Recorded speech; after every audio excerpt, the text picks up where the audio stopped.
हमारा ये ईमान है या नहीं कि मेरा खुदा सच्चा है, बेशक हमारा नबी सच्चा है, हमारा दीन सच्चा है, कुरान सच्चा है। जब तुम्हारा यकीन है कि मेरा खुदा सच्चा, मेरा दीन सच्चा, मेरा कुरान सच्चा, मेरा नबी सच्चा, तो फिर मेरे अजीजों सर झुकाकर नहीं, सर उठाकर जियो। बेशक सुभान अल्लाह। और तुम्हें हुजूर अकरम सल्लल्लाहु ताला अलैहि वसल्लम के अखलाक पर कभी शर्म नहीं आनी चाहिए। कोई टोपी पर, कोई दाढ़ी पर ताने मारता है तो उसको नजरअंदाज करो, इसलिए कि मरने के बाद इस कीड़े को मुंह नहीं दिखाना है, आमिना के लाल को मुंह दिखाना है। सुभान अल्लाह। ताना देता है तो देकर मर जाएगा, हमें फर्क नहीं पड़ता, हमारे लिबास से जलते हो तो और जलो, मरो, इसलिए कि जिसकी किस्मत में यहाँ भी जलना वहाँ भी जलना। और अल्हम्दुलिल्लाह सुन्नियों की किस्मत में यहाँ भी खुशियाँ हैं, वहाँ भी खुशियाँ। हम यहाँ पर हुजूर पाक का जिक्र कर रहे हैं और खुशहाल हैं, अल्हम्दुलिल्लाह खुशहाल हैं, इसलिए कि मुझे पता है हमारी हैसियत क्या है। खुशहाल हैं, आप भी हैं, हम हैं। ये छोटी मोटी शिकायतें तो सब करते हैं आप, कि बीमारी है, घर में खाना पानी नहीं है, धंधा नहीं चल रहा है, बिजनेस नहीं चल रहा है, सब लॉस में है, जॉब नहीं है, सब शिकायतें तुम्हारी है, हमें पता है। मेरे अजीजों, हम तो बार बार ये रोना रोते हैं, हम बड़ी कमजोर कौम हैं, हम बड़ी कमजोर कौम हैं, हम बड़ी कमजोर कौम हैं। लेकिन मीडिया के दज्जाली कुत्ते बार बार भौंक भौंक कर बताते हैं तुम कुछ हो, तुम कमजोर नहीं हो। 24 घंटे हम पर डिबेट होता है कि नहीं होता है? कुल मिलाकर हम पर ही डिबेट। अरे मियाँ, यहाँ तो इलेक्शन भी कैंपेनिंग के लिए हम हैं, हमारे मुद्दे को लेकर के ही सबको लड़ाना है, सबके दरमियान। मैं आपसे ये कहता हूँ, ये बातें यूं ही नहीं, वो बार बार तुम्हें भौंक कर बता रहे हैं तुम कुछ हो, लेकिन तुम कहते हो नहीं मैं कुछ नहीं हूं, हम कमजोर हैं, वो कहते हैं नहीं कमजोर नहीं, तुम कुछ हो। एक तरफ तो कहते हैं कुछ नहीं है, सब बिखरे हुए लोग हैं, पंचर पुत्र भी कहते हैं, लेकिन फिर हम उनसे कहते हैं मियाँ पंचर पुत्र है तो 24 घंटे डिबेट हम पर क्यों करते हो? डर किस बात का है? किस बात का डर है? क्या दूसरी और कौमें नहीं हैं जिसको निशाना बनाओगे? अरे 70 कौमें मौजूद हैं, लेकिन हमें पता है तुम्हारी आंखों में अगर कोई चुभता है तो गुलाम मुस्तफ़ा ही है, इसलिए कि उन्हें भी तारीख पता है। ये अगर निकल पड़े हैं सहरा से बगैर चप्पल के, पैबंद लगे कपड़ों से, तो कैसर और किसरा को भी धूल चटा सकते हैं। वह दुनिया की सुपर पावर ताकतों को घुटने टेकने पर मजबूर करने वाली कौम वो उमर बिन खत्ताब के शागिर्द थे, सहाबाए कराम थे। दुनिया को तारीख पता है कि ये जिस दिन पढ़ने लग गए खालिद बिन वलीद को, जिस दिन ये पढ़ने लग गए सलाहुद्दीन अय्यूबी को, जिस दिन इनको कोई कहने लग गया कि तुम्हारा कोई शिहाबुद्दीन गौरी भी था, तुम्हारा कोई औरंगजेब भी था, तो फिर ये मुर्दा और मुरझाई हुई कौम दोबारा उठने लग गई तो अच्छे अच्छों की नींद हराम हो सकती है।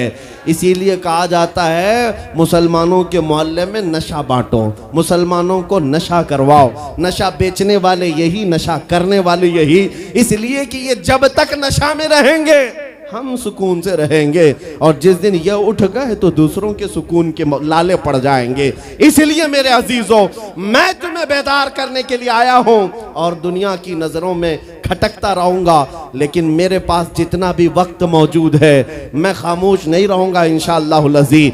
कल को भी अगर मेरी फांसी हो जाए मुझे इस बात की परवाह नहीं है, दुनिया से जाएंगे। हमारे एक के मर जाने के बाद उन कुत्तों से कहता हूं कि इसको ये मत समझ लेना कि इस्लाम खत्म हो जाएगा, मुझ जैसे 1000 कट भी जाएं तब भी हम नारा यही लगाएंगे, इस्लाम जिंदा होता है हर करबला के बाद। नारे तकबीर, नारे रिसालत, शहंशाह खिताबत, शेरे हिंदुस्तान सलमान मुफ्ती सलमान हजारी साहब किबला। सुभान अल्लाह, सुभान अल्लाह। मेरे अजीजों, बात आज ईमान की है। मैंने आज तक किसी तकरीर में किसी को असलहा उठाने की बात नहीं की, मैंने कभी किसी को बंदूक, बारूद, चाकू, तलवार की बात नहीं की और ना ही हमें जरूरत है। मेरे अजीजों, हम तो चाहते हैं कि तुम इश्क रसूल का जामा पहन लो, हुजूर की मोहब्बत का लिबास पहन लो। मेरे अजीजों, चाकू ब्लेड भी उठाने की जरूरत नहीं, तुम्हारे चलते फिरते देखकर कितने कीड़े फना हो जाए। हाँ, सिर्फ तुम्हारी चलत फिरत से कई कुत्ते नालियों में मर जाए। सबको समझ में आती है बात। और जिन लोगों ने मुझसे पूछा था बार बार, आप कुत्ते किसको कहते हैं, मैंने कहा कोई सुन्नी मुझसे पूछा ही नहीं, किसी ने मुझसे पूछा ही नहीं। ये सारी तकरीरें सुन रहे हैं, आपने पहले ही पूछा तो कहीं ऐसा तो नहीं कि जख्म पर जाकर बात लगी हो। खैर मेरे अजीजों, आपको मैं बारहा बेदार इस बात के लिए करना चाहता हूं, हुजूर के अगर गुलाम हैं तो पूरे गुलाम बनो, पूरे गुलाम। आज के दिन अगर एक नौजवान भी ये अहद कर लिया कि मैंने अपनी मर्जी से बहुत जिंदगी गुजारी है, अपनी लाइफ में बहुत इंजॉय किया है, लेकिन आज के दिन से ये तय करूंगा कि जीऊंगा तो मेरे नबी की मर्जी से जीऊंगा, जिसने भी तय कर लिया, मैं समझता हूं कि ये जलसा वसूल हो गया, हुजूर के कदमों में पहुंच गया। मैं बताओ ए नौजवानों, बचा क्या है हमारी जिंदगी में और क्या बाकी है, क्या चाहिए तुम्हें?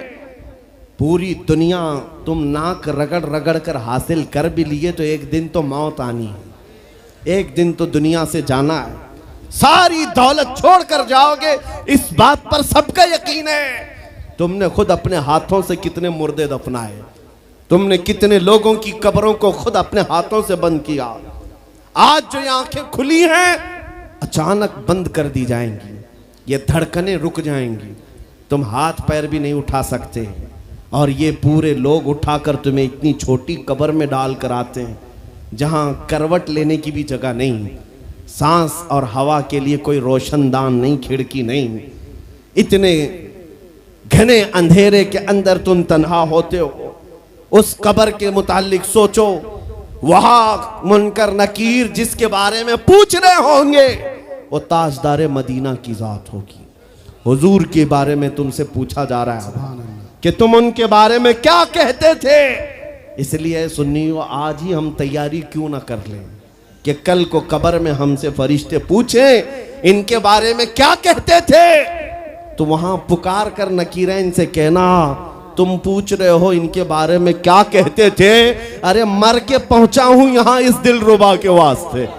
सुभान अल्लाह, सुभान अल्लाह। मर के पहुंचा हूं यहां इस दिलरुबा के वास्ते, है शबे गौर भी उसी गुल से मुलाकात की रात। अजीजा ने गिरामी वकार, आज ले उनकी पनाह, आज मदद मांग उनसे, कल न मानेंगे कयामत में अगर मान गया। सिर्फ मैं तुम्हारे उन अखलाक की बात कर रहा हूं, बड़े दर्द दिल से कह रहा हूं।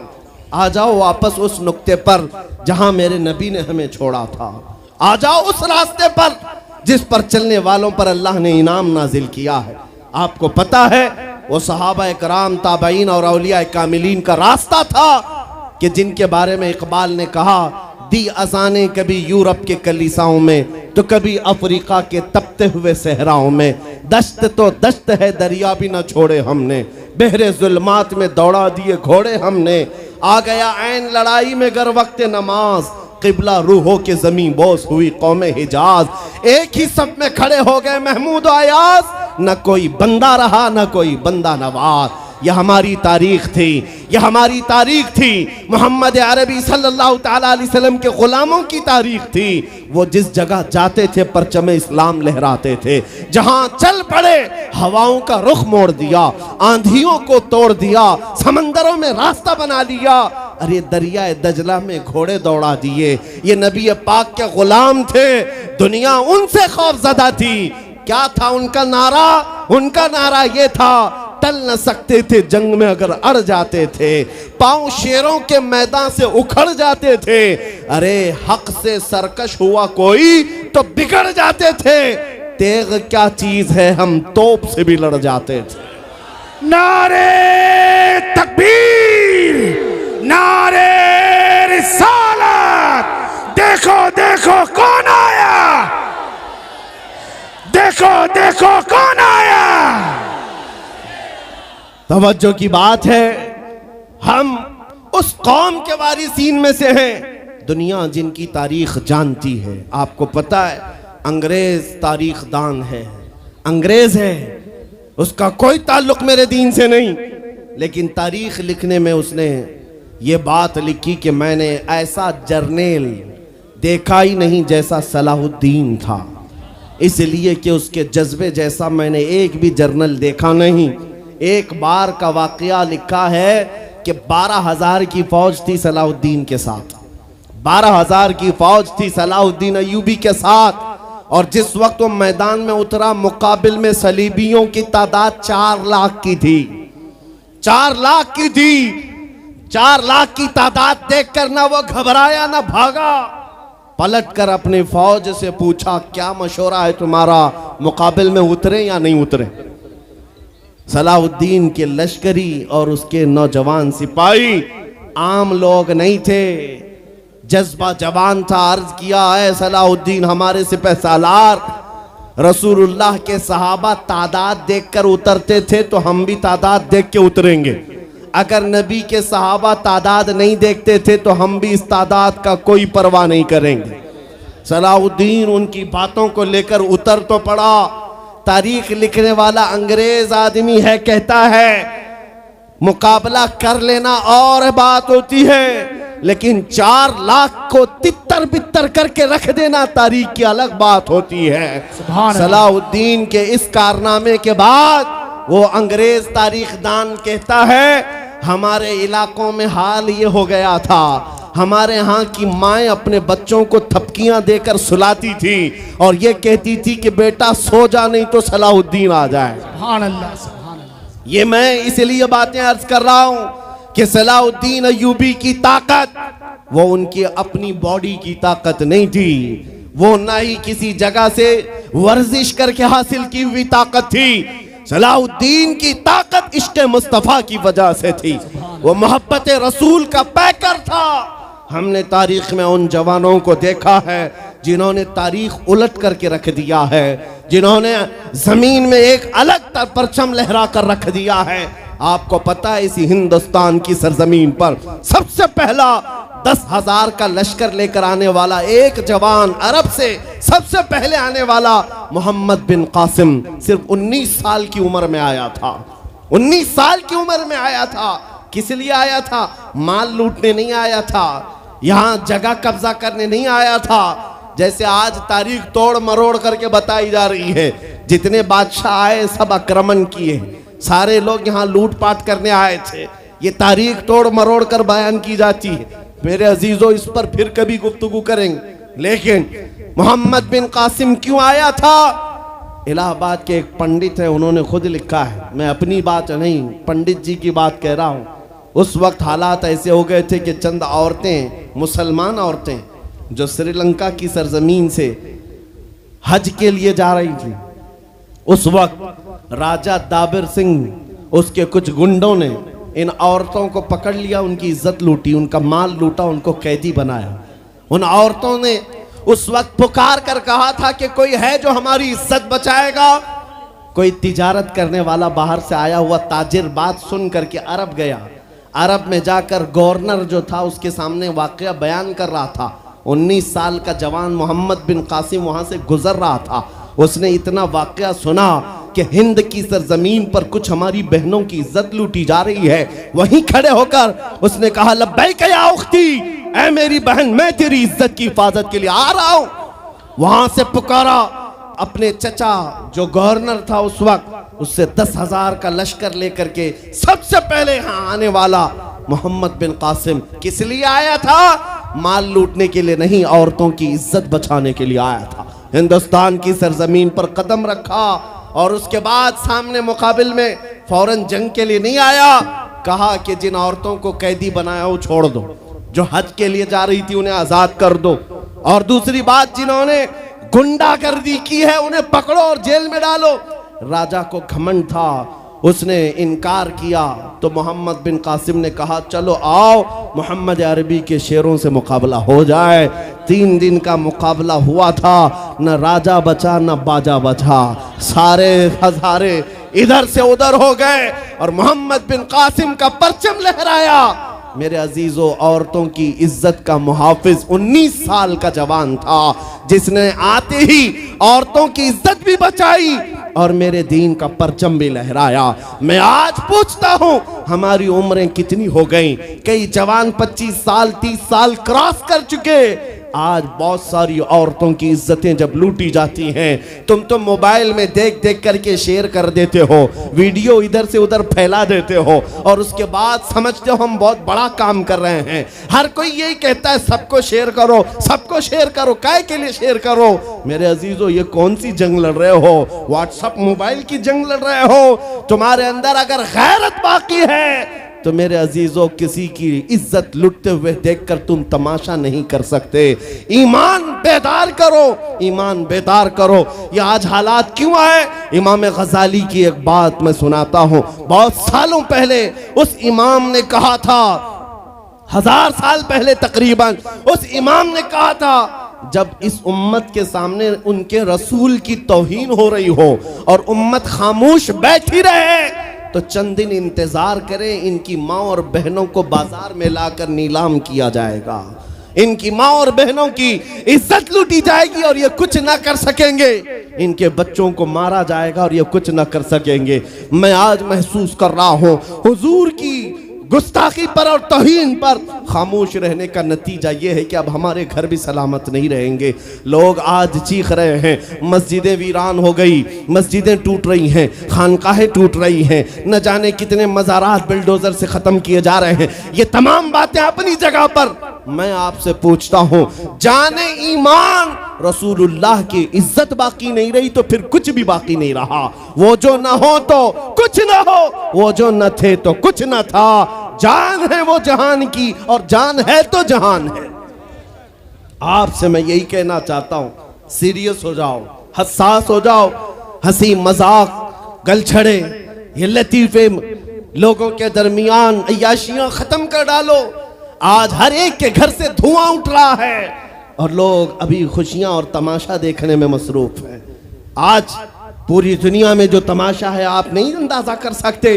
फिलिस्तीन के बच्चों के साथ खून की होली खेली जाती है। हमने इराक में देखा है चंद साल पहले जहां मैदान में खेला करते थे लोग, आज वो मैदान कब्रों से भर चुका है, कब्रों से भर चुका है। इतनी मौतें होती हैं कि जनाजा उठाने के लिए लोग नहीं होते, जनाजा उठाने के लिए लोग नहीं होते। ये तमाम हालात क्यों पैदा हुए? मुल्क शाम के हालात इतने सख्त तरीन हो गए हैं कि तकरीबन 50 लाख के करीब बेघर हो चुके लोग, जिनका घर नहीं, सब टूट चुका। ये हालात देखकर मैं आपसे कहता हूं, बेदार हो जाओ और अमल की तरफ आ जाओ। क्या अब भी तुम्हें अजानें नहीं उठाती? नमाजों के लिए दौड़ते नहीं? अल्लाह का कहर जब आता है, पकड़ आती है, तो फिर कोई तुम्हें नहीं बचा सकता, कोई नहीं बचा सकता। मैं वार्निंग भी दे रहा हूं और आपको बता भी रहा हूं कि नबी करीम सल्लल्लाहु ताला अलैहि वसल्लम का दरवाजा अभी खुला हुआ है, खुला हुआ है। और वो ऐसा नबी है, ऐसा नबी है जिसके दरबार से वाबस्ता होने में कभी आपको शर्म नहीं आएगी इंशाअल्लाह, और कभी आप अपने आप को बेआबरू नहीं समझेंगे, कभी नहीं। मैं अपनी प्रैक्टिकल लाइफ बता रहा हूं। हुजूर की मोहब्बत में, वो वफा में जो मजे हैं वो दुनिया में कहीं नहीं, कहीं नहीं है। जब बेचैन दिल होता है तब भी हम, मेरे अजीजों, गाने सुनकर के अपनी बेचैनी दूर नहीं करते। हम पिकनिक पॉइंट पे जाकर अपनी बेचैनी दूर नहीं करते। जब ज्यादा बेकरारी हो तो यही कहते, उनके निसार कोई कैसे ही रंज में हो, जब याद आ गए हैं सब गम भुला दिए हैं, उनकी महक ने दिल के गुंचे खिला दिए हैं, जिस राह चल दिए हैं कूचे बसा दिए हैं। हुजूर को याद कर लेते हैं, बेचैनी दूर होती है, बेकरारी दूर होती है। आपको मैं ये बात कहना चाहता हूं, हुजूर की वफा में जो इज्जत है वो कहीं नहीं है, हुजूर की गुलामी में जो इज्जत है वो कहीं नहीं। आज आपके दरमियान मैं यहाँ आया हूँ, फतेहपुर सिकरी पहली मर्तबा, लेकिन तुम्हारा जोश और जज्बा मेरे अजीज़ों, रात के 12 बजे के बाद मुझ जैसे एक अदना तालिब इल्म के इस्तकबाल के लिए अगर इतना मजमा खड़ा है, जो खड़ा है, जिसको जगह नहीं वो भी, जिसको जगह है वो भी, क्यों कोई बड़े पार्टी का नेता आया है? क्या किसी गवर्नमेंट का ओहदेदार आया है? नहीं, सबको यहां पता है कोई नेता नहीं आया, हुजूर का एक गुलाम आया। हमारी आज जो इज्जत है वो सिर्फ इसलिए है जब तक बिके न थे तो कोई पूछता न था। या रसूल अल्लाह, तुमने खरीद कर हमें अनमोल कर दिया। जब तक के मदीने से इशारे नहीं होते, रोशन मेरी किस्मत के सितारे नहीं होते।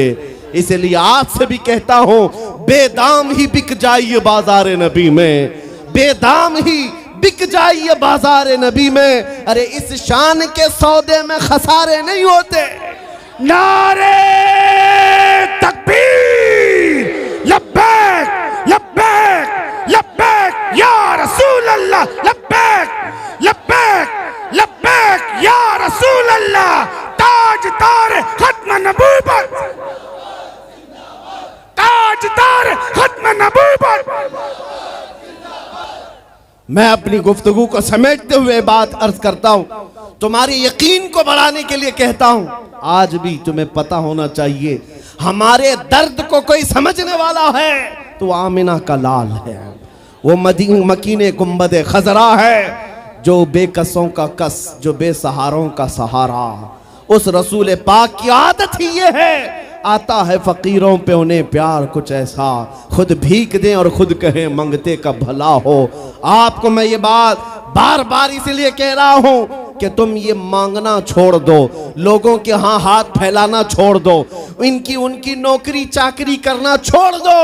मेरे मुर्शिद ताजु शरिया फरमाया करते, बुल हवस सुन सीमो जर की बंदगी अच्छी नहीं, बुल हवस सुन सीमो जर की बंदगी अच्छी नहीं, उनके दर की भीख अच्छी, सरवरी अच्छी नहीं। दुनिया में कहीं इज्जत नहीं पाओगे जो मेरे नबी की गुलामी में पाओगे। इसलिए कि हमने हुजूर से वाबस्ता होने वालों को देखा है, वो बिलाल हबशी हबशा के रहने वाले थे, अगरचे रंग काला था, लेकिन जब मेरे आका की गुलामी में आए तो मेरे आका ने उन्हें काबे की छत पर चढ़ा दिया, और काबे की छत पर से अजान देकर बिलाल ने ये लोगों को बता दिया, ऐ लोगों मुझे देखो, रंग से इज्जत नहीं, मुस्तफा के कदमों से इज्जत है।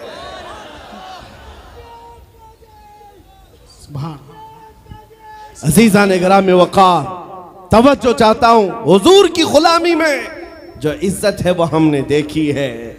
जो लोग सहाबाए कराम, जो सहाबाए कराम, सैयदना अमीरुल मोमिनीन उमर इब्न खत्ताब, जिनका हाल ये था 36 लाख स्क्वायर किलोमीटर पर तन्हा हुकूमत करते थे। उस वक्त मिस्र भी, शाम भी, यमन भी, इराक भी, फिलिस्तीन भी, अरब, ये 6 कंट्री पूरे मिलाकर तन्हा हजरत उमर की निगरानी में थे।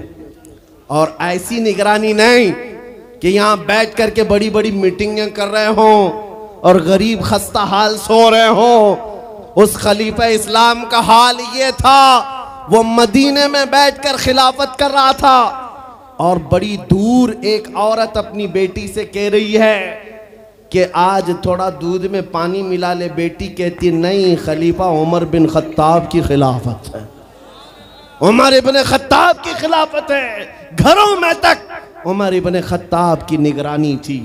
ये कौन? उमर इब्न खत्ताब रज़ियल्लाहु ताला अन्हु, जिन्होंने लोगों का खून चूस करके हुकूमत की कुर्सी नहीं बिठाई।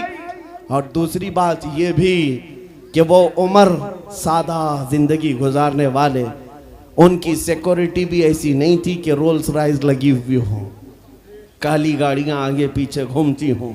मेरे अजीजों, उस उमर इब्न खत्ताब की बात कर रहा हूं। जब बैतुल मुक़द्दस फतह हो गया तो वहां से हजरत अबू उबैदा बिन जर्राह ने खत लिख करके भेजा कि लोगों की ख्वाहिश है उमर इब्न खत्ताब आप तशरीफ लाएं, बैतुल मुक़द्दस की चाबी आपके हाथ में दी जाएगी, आप तशरीफ लाएं। तो उमर इब्न खत्ताब रज़ियल्लाहु ताला अन्हु मदीने से चल पड़े। अपना एक गुलाम लेकर के, लेकिन गुलाम और खुद होने के बाद एक ही घोड़ा था। तय ये कर लिया गुलाम के साथ कि 1 मील मैं बैठूंगा तू चलेगा और दूसरे मील तू बैठेगा मैं चलूंगा। ये शान उमर इब्न खत्ताब रज़ी अल्लाह ताला अन्हु की। मैं क्यों कह रहा हूं अभी बताता हूं। और इस तरह से सफर कटता रहा। 1 मील खुद बैठते, 1 मील गुलाम बैठता था, क्योंकि उनके अदल के सामने किसी की नहीं चलती। फिर जब इत्तेफाक ऐसा है बैतुल मुकद्दस करीब आया, लोग सब देखने के लिए बाहर आए, लेकिन घोड़े पर बैठने की बारी गुलाम की थी और आपकी चलने की थी। बारी बारी है, गुलाम बैठा हुआ आ रहा है और खलीफा वक्त रस्सी पकड़ा हुआ आ रहा है। लोग दौड़े दौड़े आए, फिलिस्तीन के अमीरुल मोमिनीन कहकर नारा लगा रहे थे। तो जो मौजूद सहाबा थे उन्होंने बताया ये घोड़े पर बैठा हुआ अमीरुल मोमिनीन नहीं है, ये घोड़े की रस्सी पकड़कर जो आ रहा है वो अमीरुल मोमिनीन है। ईसाइयों ने पहली मर्तबा देख करके पूछा था, ए मुसलमानों क्या तुम्हारा बादशाह ऐसा भी होता है? उस वक्त सहाबा ने कहा पहली बात तो हमारे यहाँ बादशाह होता ही नहीं, बादशाह नहीं होता। और उनकी ये जिंदगी मैं इसलिए बता रहा हूं। फिर ईसाइयों ने कहा अगर ये घोड़े की रस्सी पकड़कर चलता है तो इसके डर से कैसर और किसरा क्यों कांप रहे हैं? इसके डर से पूरा ईरान, पूरा रोम कांप रहा है। आखिर कौन सी ताकत है इस उमर के अंदर? ये तो रस्सी पकड़कर घोड़े लेकर चल रहा है। तब जानते हो मेरे अजीजों, उमर इब्न खत्ताब रज़ी अल्लाह ताला अन्हु ने लोगों को जमा करके बताया, ऐ लोगों सुनो, मेरी हैसियत सिर्फ इतनी थी, मैं खत्ताब का बेटा उमर, बचपन में 2 बकरियां मुझसे नहीं संभाली जाती और मेरे बाप मुझे हर दिन मारते थे, बकरियां नहीं संभालनी आती। लेकिन आज गौर से देखो, आंख खोलकर, वही खत्ताब का बेटा उमर है। 36 लाख स्क्वायर किलोमीटर पर तन्हा हुकूमत करता है। इसलिए नहीं कि खत्ताब का बेटा उमर है, इसलिए कि मोहम्मद अरबी का गुलाम उमर है। नारे तकबीर, नारे रिसालत, मरहबा या मुस्तफा, मरहबा या मुस्तफा। अजीजा ने गिरामी वक़ार, मैं आपको कई मिसालों से बता सकता हूं। इज्जत सहाबा ने रसूलुल्लाह के कदमों से पाई है, इज्जत नबी पाक के कदमों से पाई है। आज जिस जलसे में जाएं, आला हजरत, अभी अगर मैं पूछूं अरे भैया लीड खींच रही है भैया, स्टेज पे से नीचे आया, फालतू लोग सब लीड खराब हो रही है, वो खींच के। अरे भैया फालतू लोग नीचे आ जाए, इतने लोग बैठने से कोई फायदा नहीं है, पूरी लीड खींची जा रही है माइकों की।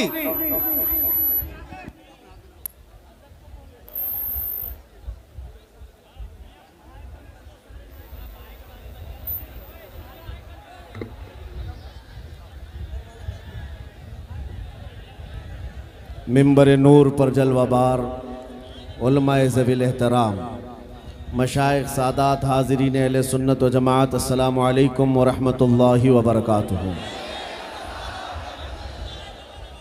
अल्हम्दुलिल्लाह, अल्हम्दुलिल्लाहिल हन्नानिल मन्नान, अल्लज़ी खलक़ल इंसान व अल्लमहुल बयान, वस्सलातु वस्सलामु अला रसूलिही सय्यिदिल इंसी वल जान व अला आलिही व अस्हाबिही ज़विल खैरि वल इहसान, अम्मा बाद।